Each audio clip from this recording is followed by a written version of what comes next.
I'm being very imperfect, so it makes it look interesting. Maybe there's a little bit that comes out here. Now I'm going to go into this nice deep kind of teal color we made.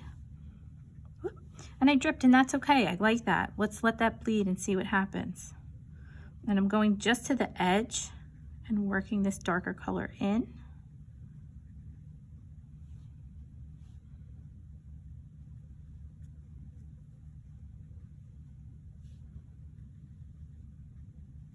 I can even pick my paper up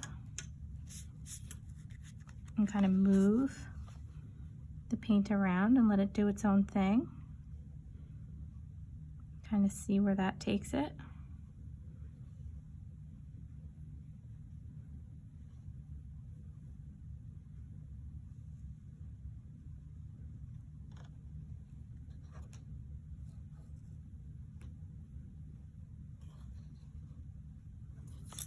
Okay, I'm going to dry my brush, and I'm going to go into purple.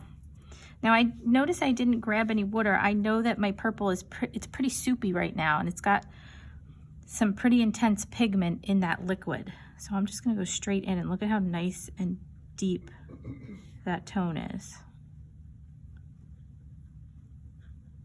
I'm just going to kind of put it here and there.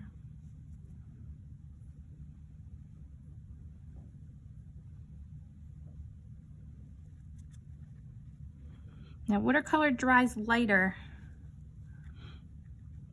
than when you first put it down on your paper. So all of this is going to dry lighter than what it looks.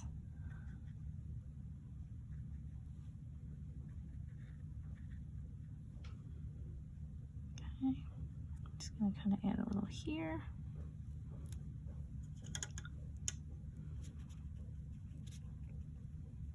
I don't really go back in and rework the center.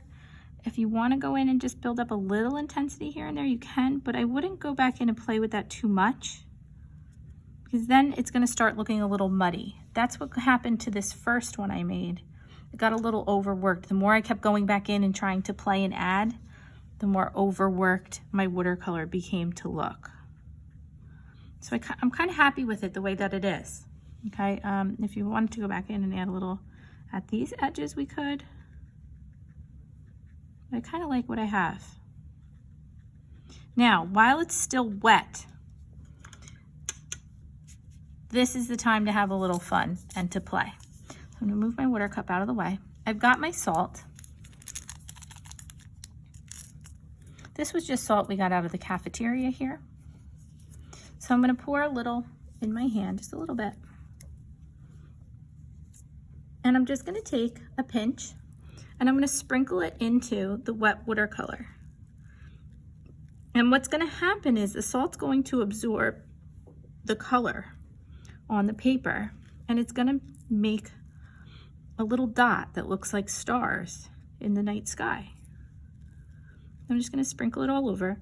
Now, if my paper was dry, I can't take water and just paint it over my painting and sprinkle salt. Nothing will happen because that's just clean water. We're looking for wet paint, wet pigment for this to work. Once I have the salt how I like it, don't touch it, okay? We're gonna wait until it's completely dry after a day to go back, and we can lightly brush the salt off of the completely dry paper. This is also the time when you can use the rubbing alcohol.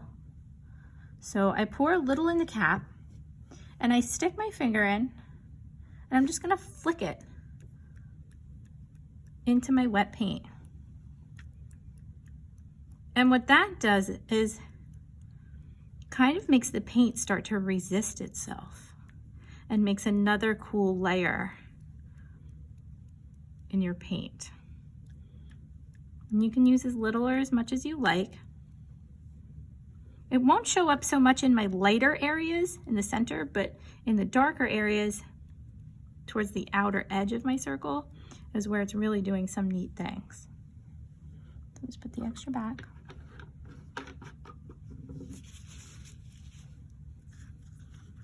Okay, and now I'm just gonna let it dry. Okay, so I'm done.